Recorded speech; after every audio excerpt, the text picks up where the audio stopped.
đa lên muốn cái thằng tiền màu một hai bà lan để nhung lang chi ni ha khang ai cái express cái clip nhẹ xa vậy men bọc tam red bà hay bọc lượng nam tại thằng họ chặt mày ក្រុមហ៊ុនឡានឯករាជ្យ Express នេះដែលខ្ញុំ booking តាម address បាទហាឡានឲ្យឡើងថ្មី ស្រីទំនើបសំខាន់តកងឡានណាសតមានបបិសោដល់រាប់ឆ្នាំហើយចង់ជិះពេលណាក៏បានដែរម៉ោងគេមានណាចាប់ពីម៉ោង6ព្រឹកដល់ម៉ោង8ដល់លេងកពតនេះចំណេញលុយច្រើនខ្លាំងមែនតែនឡានទាំងទៅទាំងមកខ្ញុំចាក់រដាប់រៀលជាងឯងគាត់ដល់ពេលនៅទិញសម្បត្តិតាម red bus ហ្នឹងហើយយើងប្រើកូដដើរលេងបាន$2ហើយបាន access red bus វ៉ាឡេតតែ$4ទៅវិញភ្លាមចឹងហើយមិនសិនលេងញ៉ាំបកងញ៉ាំក្តាមញ៉ាំងាវច្រើនមែនតែនបបោនេះសំខាន់ញ៉ាំចប់ហើយកពត enjoy view ជាមួយនឹងព្រែកភ្នំគេជីទូកអីអញ្ចឹងណាយប់ឡើងយើងនៅភ្នំយើងចូលក្លឹបអីមែនទេឥឡូវយើងមកចូលកាហ្វេនៅ Starbucks កពតម្ដងមើលបាច់ដេញបាច់ពួនទេយប់ហ្នឹងអត់តសាខេត្តកពតអត់បានទេអ្នកគ្នាកពតយប់ឡើងគឺថាស្អាតខ្លាំងមែនតែនមកចំខេត្តត្រជាក់ធ្លាក់ខ្យល់ចេះទៀតអ្នកគ្នាដូចទៅដើរលេងសុកគេអញ្ចឹងមានតែដំណើរកំសាន្តកពតនេះអ្នកគ្នាដែលអាចធ្វើខ្ញុំអាចក្រោកឡើងហូបជាមួយនឹង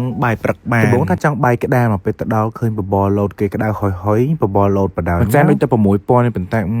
ច្រើនសាហាវបាទអ្នកទាំងគ្នាគាត់ថាជីវិតអ្នកគ្នាអាប់អួរមែនមកជីឡើងភ្នំបូកគោនៅកពតមកមើលអាប់ពពកដែលចុះមកជីកាត់ផ្លូវឲ្យឡង fresh ត្រជាក់ស្រួលហ្មងណាកុំភ្លេចទេជាងចូលលោកយាយមកដើម្បីសុំពរសុំជ័យសុំក្តីសុខអ្នកដែលចូលចិត្តដើរលេងភ្នំចូលចិត្តបែបធម្មជាតិណាខ្ញុំណែនាំមែនតែនខែនេះគឺទៅភ្នំបូកគោក៏ដូចជាខេត្តកពតហ្នឹងគឺអត់ខុសទេហើយបើចង់បានឡានណាដែលជិះស្រួលចង់ទៅស្មានណាទៅម៉ោងម៉ានក៏មានថ្លៃធូរថ្លៃហើយចំណេញលុយទៅវិញណាអាចធ្វើការកក់ស្បូរឬក៏បញ្ជាទិញតាម address bus បាន